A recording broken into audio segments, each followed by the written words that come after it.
महाभारत का युद्ध धर्म और अधर्म का युद्ध था, इच्छा बस हो या लोभवश। दुर्योधन ने पांडवों के हक को छीना था। आखिरी समय में दुर्योधन और श्री कृष्ण ने एक दूसरे से क्या कहा? आज का हमारा वीडियो इसी वृतांत पर आधारित है। आप सबका स्पिरिचुअल ज्ञान भक्ति चैनल पर स्वागत है। सनातन धर्म के साथ संबंधित ऐसे ही रोचक और जानकारी के वीडियो के लिए हमारे चैनल को सब्सक्राइब कीजिए। चलिए अब चलते हैं वीडियो की ओर। भीम और दुर्योधन के गदा युद्ध में अति घायल दुर्योधन से वीरगण वहां एकत्रित होकर भीमसेन से उपयुक्त बातें कह रहे थे। भगवान श्री कृष्ण ने जब देखा कि पुरुष सह पांचाल और पांडव अयोग्य बातें कह रहे हैं, तब वे वहां उन सब से बोले, नरेश्वरों, मरे हुए शत्रु को पुनः मारना उचित नहीं तुम लोगों को। इस मंदबुद्धि दुर्योधन को बारंबार कठोर वचनों द्वारा घायल करना ठीक नहीं है। यह निर्लज पापी तो उस समय ही मर गया था जब लोभ में फंसा और पापियों को अपना सहायक बनाकर विदुर, द्रोणाचार्य, कृपाचार्य, भीष्म तथा सारंगियों के बारंबार प्रार्थना करने पर भी इसने पांडवों को उनका पैतृक भाग नहीं दिया। ये नराधम अब किसी योग्य नहीं है, ना यह किसी का मित्र है और ना शत्रु। यह तो सूखे काठ के समान कठोर है। इसे कटु वचनों द्वारा अधिक झुकाने की चेष्टा करने से क्या लाभ? अब शीघ्र अपने रथों पर बैठो। श्री कृष्ण के मुख से यह आक्षेप युक्त वचन सुन दुर्योधन अर्मीश के वशीभूत होकर उठा और दोनों हाथ पृथ्वी पर टेक कर वहां पर बैठ गया। तत्पश्चात उसने श्री कृष्ण को पीड़ा देना प्रारंभ किया। वह बोला, ओ कंस के दास की बेटे में जो गदा युद्ध में अधर्म से मारा गया हूँ, इस कृत्य के कारण क्या तुमको लज्जा नहीं आती है? भीम को मेरी जांग तोड़ डालने का मिथ्या स्मरण दिलाते हुए तुमने अर्जुन से जो कुछ कहा था, क्या वह मुझे ज्ञात नहीं है?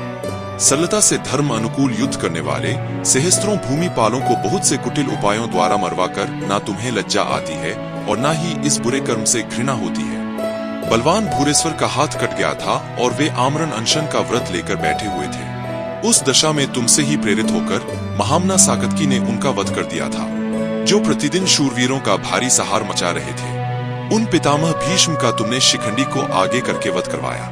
अश्वत्थामा नाम वाले हाथी को मारकर तुम लोगों ने द्रोणाचार्य के हाथ से शस्त्र नीचे डलवा दिया। क्या हुआ यह मुझे ज्ञात नहीं है। इस नृशंस धृष्टद्युम्न ने पराक्रमी आचार्य को उस अवस्था में मार गिराया जिसे तुमने अपनी आंखों से देखा किंतु मन नहीं किया। पांडुपुत्र अर्जुन के वध के लिए मांगी हुई इंद्र की शक्ति को तुमने घटोत्कच पर छुड़वा दिया। तुमसे बढ़कर महापापी कौन हो सकता है? मनुष्यों में अग्रगण्य कर्ण अर्जुन को जीतने की इच्छा से उत्तम पराक्रम कर रहा था। उस समय नागराज अश्वसेन को जो कर्ण के बाण के साथ अर्जुन के वध के लिए जा रहा था, तुमने अपने प्रयत्न से विफल कर दिया। फिर जब कर्ण के रथ का पहिया गड्ढे में गिर गया और उसे उठाने में लगा हुआ था, उस समय संकट पीड़ित एवं पराजित जानकर तुम लोगों ने मार गिराया। यदि मेरे कर्ण तथा भीष्म और द्रोणाचार्य के साथ माया रहित सरल भाव से युद्ध करते तो निश्चय ही तुम्हारे पक्ष की विजय नहीं होती। भगवान श्री कृष्ण बोले, हे गांधारी नंदन, तुमने पाप के रास्ते पर पैर रखा था, इसलिए तुम भाई, पुत्र, बांधव, सेवक और सौहार्दगणों सहित मारे गए हो। वीर भीष्म और द्रोणाचार्य तुम्हारे दुष्कर्मों से ही मारे गए हैं। कर्ण भी तुम्हारे स्वभाव का ही अनुसरण करने वाला था, इसलिए युद्ध में मर गया। ओ मूर्ख, तुम शकुनी की सलाह मानकर मेरे मांगने पर भी पांडवों को उनकी पैतृक संपत्ति, उनका अपना राज्य लोभ वशीभूत नहीं देना चाहते थे। तुमने जब भीमसेन को विष दिया, समस्त पांडवों को उनकी माता के साथ लाक्षागृह में जला डालने का प्रयत्न किया। ओ निर्लज दुष्टात्मन, द्रुत क्रीड़ा के समय भी सभा में द्रौपदी को जब तुम लोग घसीट कर ले आए, तभी तुम वध के योग्य हो गए थे।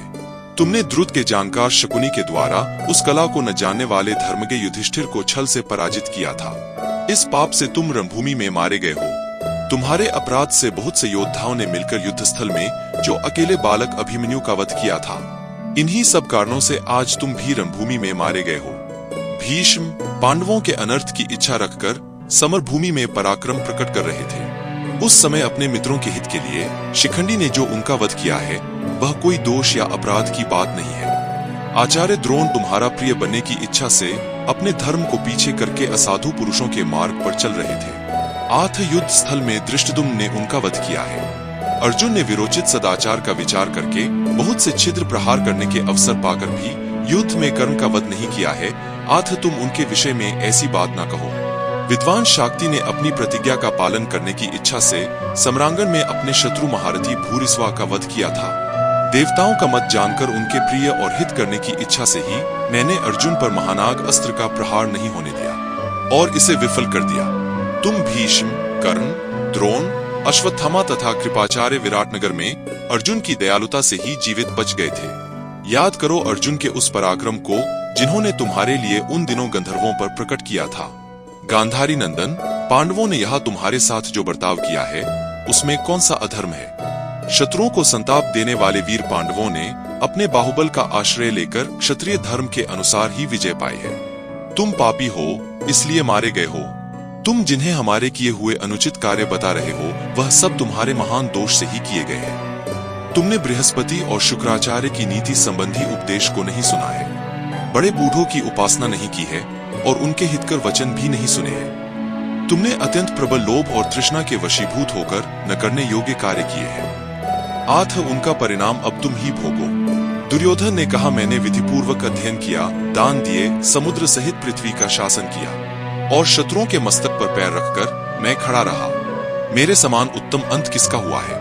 अपने धर्म पर दृष्टि रखने वाले क्षत्रिय वीरों को भी अभीष्ट है, वही यह मृत्यु मुझे प्राप्त हुई है। आठ मुझसे अच्छा अंत और किसका हुआ है? जो दूसरे राजाओं के लिए दुर्लभ है, वे देवताओं को ही सुलभ होने वाले मानव भोग मुझे प्राप्त है। मैंने उत्तम ऐश्वर्य पा लिया है, मैं शोभनीय स्वर्ग जाऊंगा, तुम लोग शोचनीय जीवन बिताते रहोगे। भीमसेन ने अपने पैरों से जो मेरे सिर पर आघात किया है इसके लिए मुझे कोई खेद नहीं है, क्योंकि अभी क्षण भर के बाद गिद्ध भी तो अब इस शरीर पर अपना पैर रखेंगे। और कुछ समय उपरांत दुर्योधन ने प्राण त्याग दिए। तब भगवान श्री कृष्ण तथा अन्य लोग दुर्योधन को मारा गया देख हर्ष में भरकर अपने अपने शंख बजाने लगे। आज के वीडियो में बस इतना ही। हमारा आज का वीडियो देखने के लिए आप सबका बहुत बहुत धन्यवाद। अगर आपको यह वीडियो पसंद आया है तो हमें प्रोत्साहन देने के लिए लाइक जरूर कीजिए, हम आपके आभारी होंगे। अगली मुलाकात होगी एक ऐसी ही रोचक वीडियो के साथ। धन्यवाद।